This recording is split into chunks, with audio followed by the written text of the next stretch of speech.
It is a pleasure to have Johnny from Tapscore here with me today. As you know, I am Jen from Jenipher Wellness, also known as My Mold Journey, and I am here to educate and empower people to live whole health lifestyle in a toxic world. So thank you, Johnny, for taking your time to meet with me today. How are you? Thank you, Jennifer. I'm thrilled to be here, doing well. Happy it's Friday, but couldn't find myself in a better position than to have a chance to discuss some water chemistry, filtration, mold, whatever comes up. I'm excited to be here.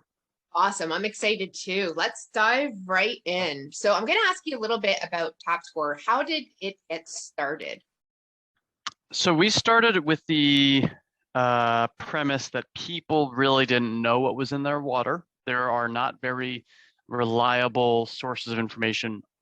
If you wanted to go look up your water quality online, you typically find databases that are either using old data or data that comes from like a water treatment plant, not from a home. And a lot changes on that journey. Or there's no data at all, or the data from the utility is on a very kind of ugly PDF. It's difficult to understand and transcribe. Long story short, people don't have great access to their water quality information. And so we said, well, one of the ways to fix that was to take an approach that was gaining momentum, like 23andMe and Ancestry.com, delivering sophisticated diagnostics to the home. Remember, this was before COVID, but now it's become a lot more mainstream to like do tests at home. We were going to take that approach and bring it to environmental chemistry and allow people to specifically test their drinking water. And that was probably 4 years ago. We started selling Tapscore online. Mm-hmm. We now have several hundred different types of water test kits. We test for over 600 different contaminants and minerals and microbiological species and genera. And in 4 years, become fairly prevalent in the water testing world. We do business with, big companies, small companies, and people at home, and love it all. It gives us the chance to, use what we were educated in. A lot of us are water chemists or water engineers, and most of us from Berkeley, California, where we did our kind of programs or master's or PhD programs, and then a couple of us in Johns Hopkins and on the East Coast in Baltimore. So if from a selfish perspective, this was just a way to keep doing water chemistry and to keep doing water stuff, and it manifested through Tapscore. Absolutely a passion then, by the sounds of it. Oh yeah, absolutely. I mean, but like any other passion, there's other things you do in life that are also interesting. There's those some days where you're like, oh my God, water. It's a lot of it. I can imagine. So now, you had said that you have hundreds of different types of testing. What are the most common contaminants that you see in, let's say, city water? And is there a difference between city water and well water, country water? There's certainly a difference. Well water, it's totally no idea what's going to happen there. Well water is, there's no one regulating it. There's probably nobody checking it. There's no invisible fence around your groundwater that's protecting from your neighbors. Like it's the Wild West down there. City water is a little bit more predictable for obvious reasons. It's regulated, it's organized and disciplined, and while the plumbing can fail and the distribution system can fail, and yes, sometimes even the treatment plant can fail, or maybe the regulations fail, there's a lot more trust and reliability in that water quality when compared to wells. As to what's most popular, it really does depend on where you are in the country. It depends on the age of your home. And also, I think maybe most importantly, it's not so much what is most common in the drinking water, because the short answer is probably H2O. And the next answer is probably some kind of an ion or a salt. But like, what is that balance between prevalence and toxicity? There are certain compounds like arsenic or PFAS, which in very, very low concentrations can cause health concerns. And then there's other, and maybe they're not terribly prevalent in a water sample. Then there's contaminants that are extremely prevalent and aren't a big problem. Common one is sodium. There's a lot of times sodium in water. Some people get concerned because they, oh my God, salt my water, my heart, my body, my health. Well, sodium in water is fine. It's It's practically unavoidable, and it's not going to. I'm not a doctor. It's not going to give you a heart attack. It's like one potato chip a day kind of sodium levels. So all of that said, what do I think is most prevalent, most concerning, and toxic at the same time? Some of these will be obvious. Lead, arsenic, uranium, alpha and beta particles from radio emitting isotopes, and PFAS. You can't, PFAS are everywhere now. What is it toxic all the time? We know it's still a new field. We don't really know a lot. We're just trying to minimize it. Those would be my first culprits of the kind of issues facing American drinking water, and probably drinking water around the world. We don't really deal with coliform and E. coli. These are things that in other parts of the world where there's not as much of a sophisticated infrastructure to perform water disinfection, you're really struggling with. They make you sick. You get diarrhea or gastrointestinal issues because you've drunk water that has a microbe in it. Fortunately, in city water in the US, we chlorinate, and that causes, that has some trade-offs, which we'll get into, but it does kill most bacteria. And in wells, that's obviously not the case. So getting back to my first point, well water, city water, very different. In city water, you've got chlorine and all of what happens when you chlorinate water. In well water, you don't have chlorine, you don't have that disinfectant. As a result, a much richer, potentially a much more frightening microbial taxa kind of populating the drinking water. I actually experienced that when I was a teenager. We lived in the country, and my parents used to take a sample of their well water into the city, and I think they did it every year. But as you know, city testing is not near as elaborate as I'm sure Tapscore offers. I mean, they do the basics, and sure enough, we had E. coli come back, and oh no, yeah, it was really not a good situation. It's a bad week. Yeah, and then the bleach gets poured into the well, and it's I believe it was 6 days, and there was a cycle that my dad had to follow. But with that coming up, and I'm not sure if you know the stat on this, but after that, I kind of, I dove into it a little bit, and I read that a well can actually leach from like an 800-kilometer, and now I'm in Canada, but an 800-kilometer radius. So, I mean, when you're in the country and you've got all these fields being sprayed and, God knows what else, that all can get into your well water. So I love that you bring up the importance and just how different well water is. It's a completely different game. It's unregulated. Yep. And you're right. It can flow very in very odd ways. So we have situations where like a neighbor will have one problem that the other neighbor doesn't have. Really? And the water table, maybe?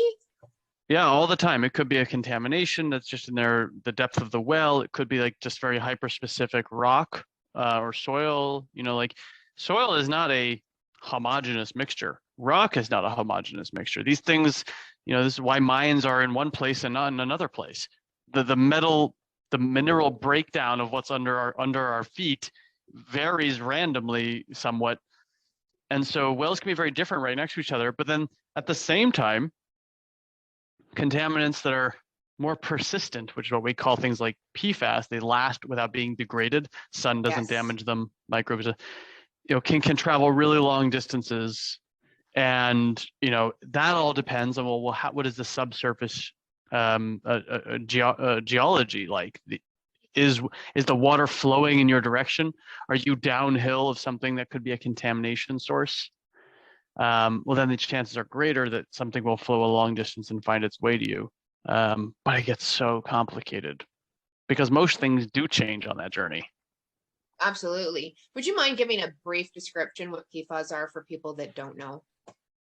Yeah, perfluorinated compounds were popularized really over the last 40 years as a great means to protect things from stains and minimize the likelihood that something is going to get damaged by water or oil. And they work really great on our clothing. They're often in a lot of kitchenware, unfortunately. They've been utilized, I think, in a lot of industrial applications that specifically want to stop water or other oils or other stains from forming on something. The very quality of PFAS that makes it so resilient to this degradation, the reason your Gore-Tex jacket or your carpet doesn't stain or the water bounces off is because PFAS repels it. PFAS and water do not mix. PFAS doesn't like to be broken down at all. In fact, it is so good at not being broken down. That carbon-fluorine bond, which makes up perfluorinated compounds, is the strongest bond in nature, which means it's very difficult for sun, for water, for microorganisms, for fire, for electricity to break it down. It's persistent. And so they're all over our world now because we pumped them out of factories and we used them in industrial processes and we brought them into our homes, we wore them on our clothes. And then maybe like 10 years ago, we're like, oops, these very chemicals that we really loved and appreciated for their value, functional value, keeping us dry or whatever, or protecting our carpet from stains, they have health impacts. And we don't know exactly what they are yet, but they're certainly capable of killing people in the right concentrations and certainly making people sick. So in the last couple of years in particular, there's been films, documentaries, court cases, a lot of attention towards trying to clean up and organize and discipline this PFAS industry.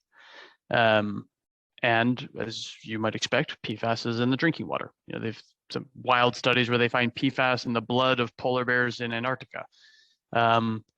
These things, we've made them and now they're here to stay. Now, we do a lot of PFAS testing and you find PFAS almost all the time. But there's a great saying, which we say all the time, which is the dose makes the poison. At some concentration, there's something of everything in your water and in your air. But it matters how much it is.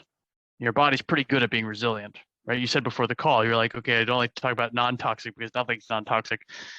It's about controlling toxicity. I think I was totally on point. Absolutely. That's why I always say it's a low toxic lifestyle that you can lead, but I think it's virtually impossible to lead a non-toxic life nowadays. Yep. Absolutely. And that's okay. That's why our bodies are built the way we don't exactly keel over when you would breathe a little bit of lead dust. It's horrifying to think about, but like you don't die. Your body has defenses. And I think it's just frightening to think that we've surrounded ourselves with so many different concerns. For sure. And I just had a conversation with somebody a couple of days ago how, the importance of water, the importance of being aware is because there is this rain barrel effect. So for the majority of people, when you lead a somewhat healthy lifestyle, your body can handle it. That's what our bodies are meant to do. Our bodies are meant to get the foreign invaders out, detox them out naturally, and there you go. But in the case of people, like myself that suffered with mold toxicity, and there's so many layers that even though it's, just water and it could be a low dose, it's extremely important to make sure that I am ingesting or taking in the lowest amount of those contaminants as possible, because it can overflow your rain barrel. Right. So, and that's why I love what you're doing. I love the education you provide. I love how thorough your test kits are. And the one thing I want to bring up is the fact that you guys do test for mold. So what types of mold do you test for? And like, how does mold get into the water? Yeah, it's a great question. And frankly, a very poorly understood and studied part of drinking water science. I can count on one hand the number of like mold related research I was able to kind of like drum up when I was like kind of doing some searching myself before the phone call together. Yeah. There's not a lot of studies on it, and that's good and bad. It's good because it means, well, there's no massive population of people who are keeling over in obvious reasons because of a mold. It's bad because it means it's an unknown. And we know it has an effect. In fact, I believe that the most harmful types of mold are molds that are in water.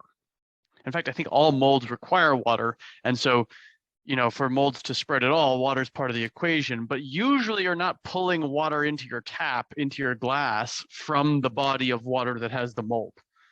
Usually you got a pipe leak, it creates a wet surface and the mold grows. You're not then like drinking off of that wall.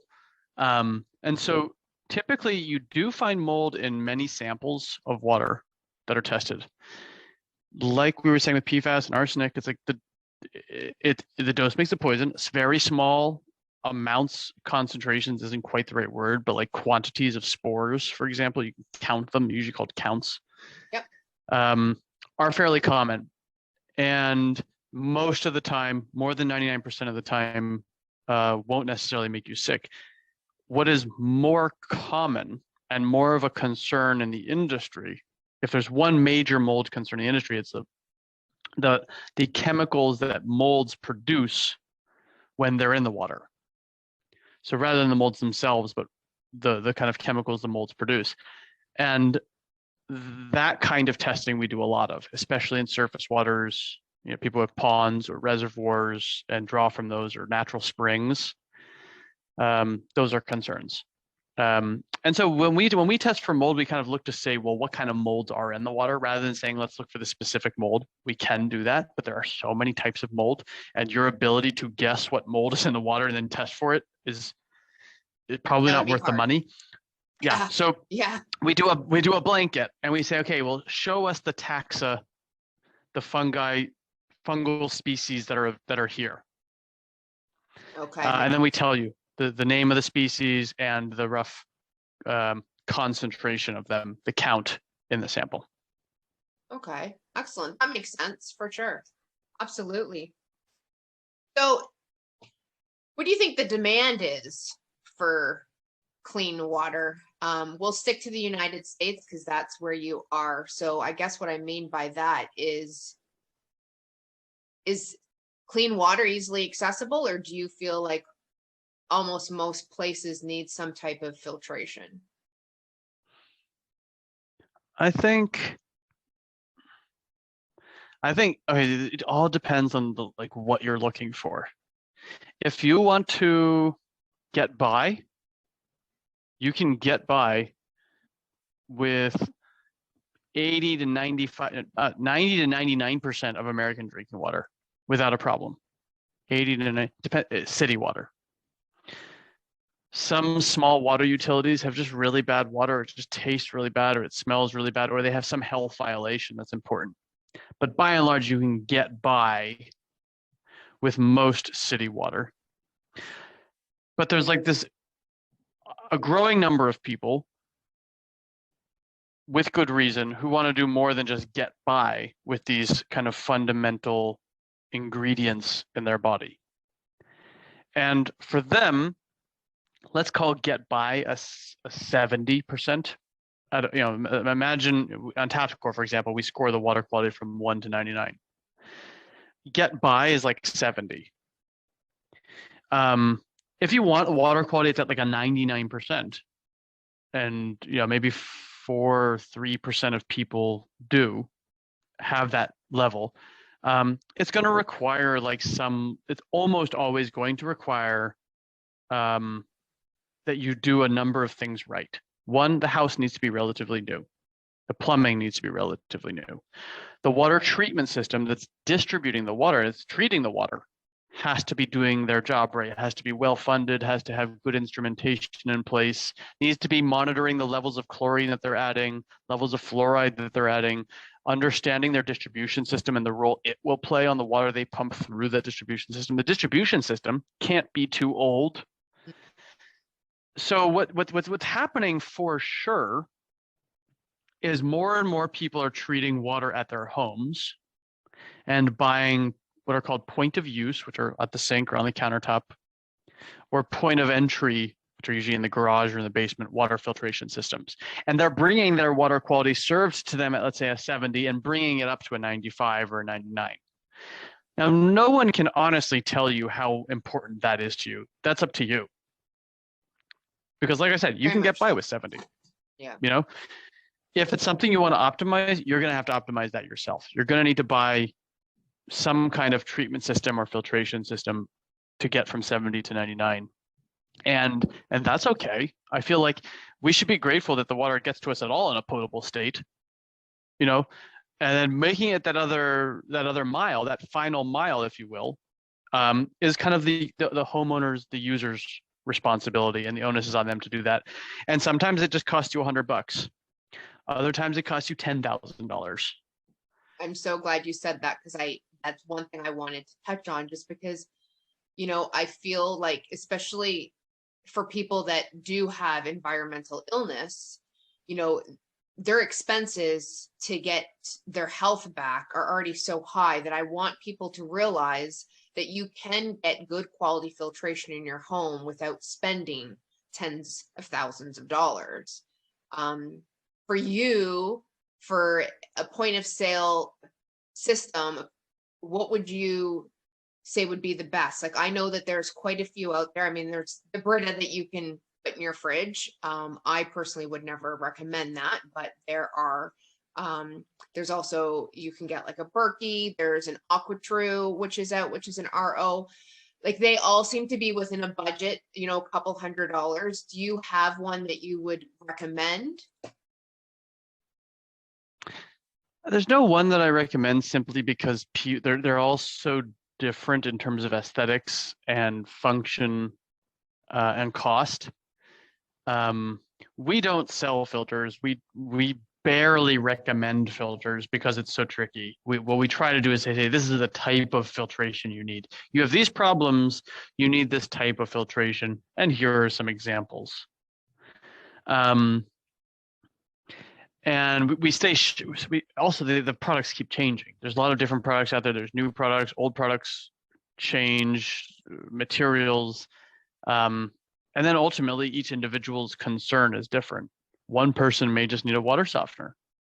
Another person might need a reverse osmosis system. Another person might need to replumb their house. I'd say, I think, like, in general, this is going to sound like a shameless plug, because it kind of is, but it's also, I would double down on it anyway. So you have to know what's in your water before you can pick your filter.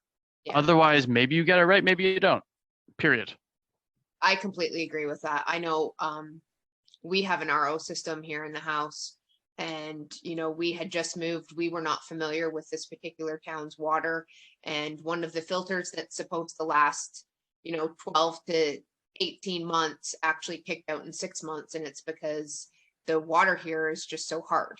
So it's really, really important. And I love that you had commented on that Tapscore solely does water testing, and they don't offer filtration. So there's no conflict of interest with that. You let your customer be informed with the information and make the decisions that best suit them. That's right. Yeah, no, that's great. So there are a lot of benefits to getting your water tested. I know when it comes to fluoride and heavy metals and pharmaceuticals, are there filtration systems that can reach everything? Or is there, you know, if you were to want to filter everything that comes up in your home and it's a wide span, is there like a master type of filtration system that will get everything, or do you have to implement different systems? Typically, you have to implement different systems.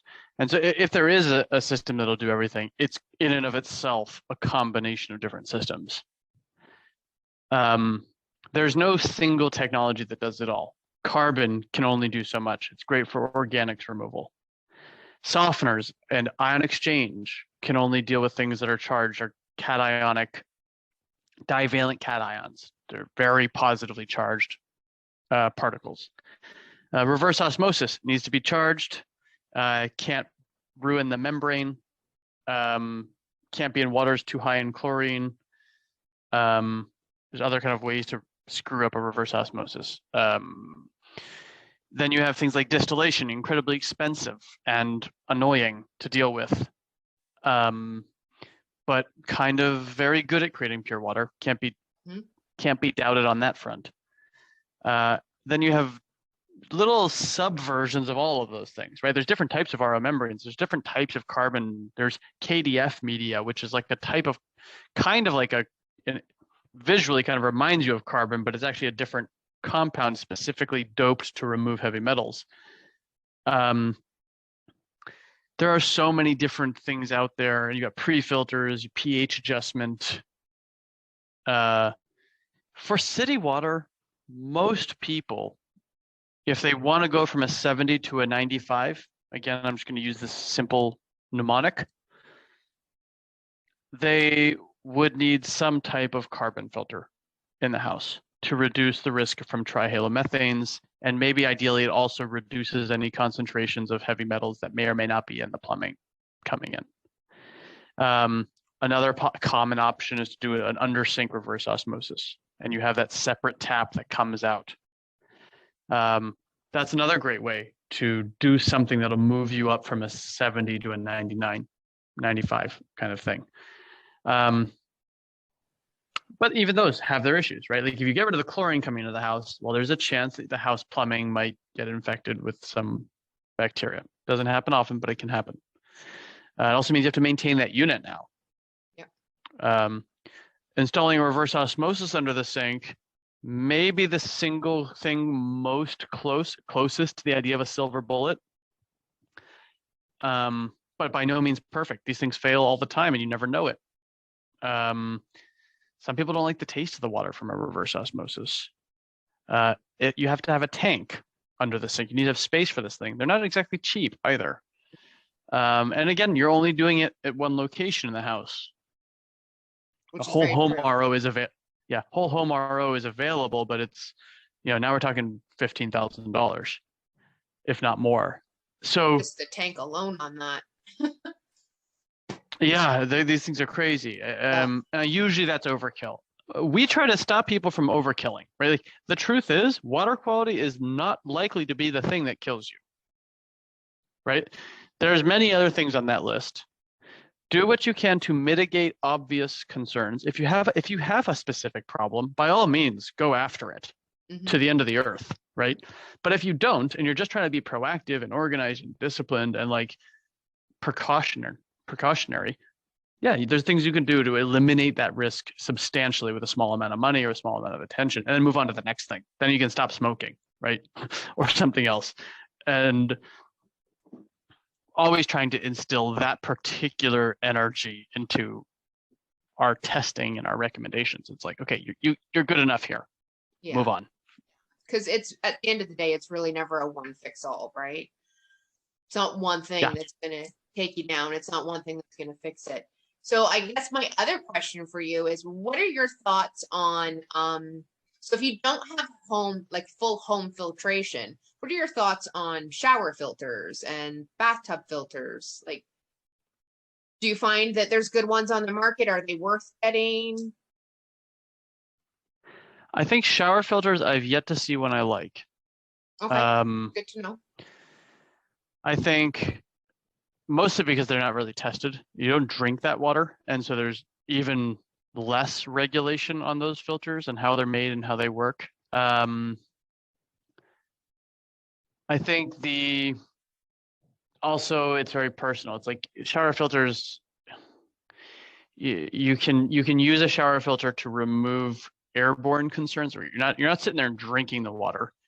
Usually you either have like an allergic reaction to chlorine levels or to water hardness or to a metal like nickel, maybe.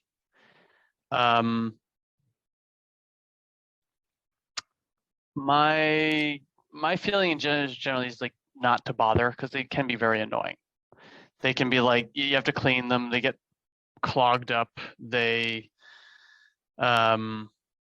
very difficult, to maintain and keep them happy. And then your shower pressure usually goes down as well.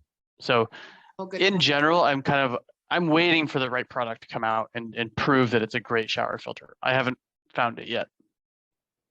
Yeah, makes sense. Makes sense. So is there any tips that you would give the average consumer? Do you offer a test kit that covers like the most common? Is it really done by area? How does that work? If somebody's interested in purchasing a test kit with Tapscore, what would you suggest they do? Obviously, jump on your website. Yeah, I think it's probably the easiest thing. We have a brand spanking new website coming out next week, which has been a couple of years in the making. And Congratulations. Yeah, it's complicated, right? Because you can very easily get to this point in any discipline where you know so much it's hard to make decisions.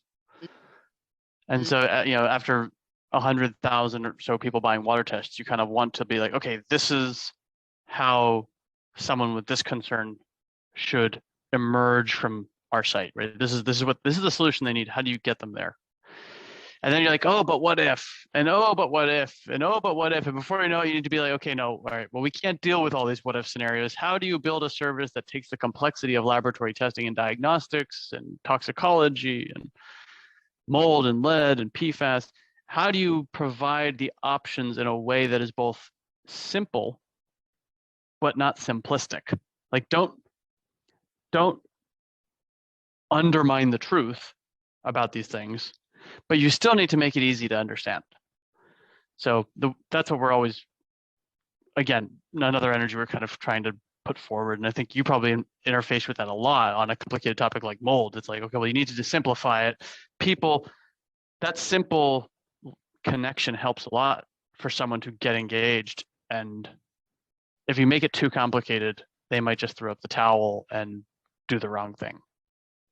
Got it. I always say that there's foundational basics and then you can get into the specifics. Yeah, cool. Sure. Yep. Totally right. And the internet's been great, right? Like we got like Wikipedia does a great job of this, and you click, you can kind of click in and wormhole yourselves into some weird topics. Absolutely. Yeah, for sure. Well, Johnny, I so appreciate your time. Where can people find your products? What's your website? Oh, mytapscore.com. I think you asked me that. I just went tangent on. No, that's good. No, not at all. Awesome. Go to mytapscore.com. You can see a whole bunch of testing options. It starts with figuring out where does your water come from, and then it's what are the concerns you have, and then it's pick a test kit. We have an excellent live chat team, people who really know their stuff vis-a-vis water quality and toxicology and testing and sampling, and you can ask them questions. You can email us, hello@mytapscore.com or hello@gosimplelab.com. We're super helpful, and I say that proudly. I think that's like been vital for our success so far. So we want to help. It has helped us grow. So yeah, you guys honestly have always been a pleasure to deal with whenever I've had any questions, and I email you. So I stand by that for sure. Cool. Yeah, for sure. Okay, so I will make sure that wherever I post this, that there will be a direct link for you guys to reach any type of testing through Tapscore. And thank you so much for your time. Yeah, my pleasure. Thank you, Jennifer. That was fun. Thank you. Have a great afternoon.